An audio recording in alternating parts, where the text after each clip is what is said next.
भारत आजादी मांग नहीं रहा था, भारत आजादी छीनने की सोच चुका था। लेकिन 8 जनवरी 1915 के बाद इस संघर्ष का रास्ता बदल दिया गया। वंदे मातरम। मैं अमृता राष्ट्रवादी, जो भी बात करती हूँ राष्ट्र के हित में करती हूँ और तथ्यों के आधार पर करती हूँ। आज 8 जनवरी है। आज ही के दिन 1915 में महात्मा गांधी भारत लौटे थे। इतिहास इसे एक महान क्षण कहता है, लेकिन आज सवाल यह है, अगर 8 जनवरी 1915 को गांधी भारत नहीं लौटे होते तो क्या भारत आज कुछ और ही रूप में होता? क्योंकि 1857 में ही आजादी की शुरुआत हो चुकी थी। देश के कोने कोने में विद्रोह की आग जल चुकी थी। लोगों के दिलों में अब डर नहीं, आजादी की कसम थी। भारत उस दौर में सिर्फ याचना नहीं बल्कि टकराव की मानसिकता में प्रवेश कर चुका था। लेकिन 8 जनवरी 1915 के बाद इस संघर्ष की दिशा बदल दी गई। लड़ाई को सशस्त्र प्रतिरोध से हटाकर अहिंसा और प्रतीक्षा के रास्ते पर मोड़ दिया गया।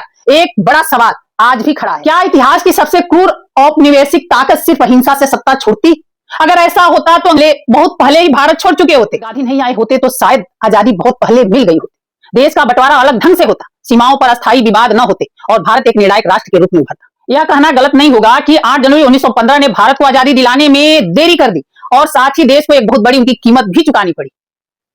इतिहास सिर्फ तारीख के लिए नहीं होता, इतिहास समझने और सवाल करने के लिए होता है। 8 जनवरी सिर्फ आगमन का दिन नहीं, यह उस मोड़ का दिन है जहां से भारत की दिशा हमेशा के लिए बदल गई। आज का भारत जो है उसकी जड़ भी 18 जनवरी 1915 में कहीं ना कहीं जुड़ी हुई है।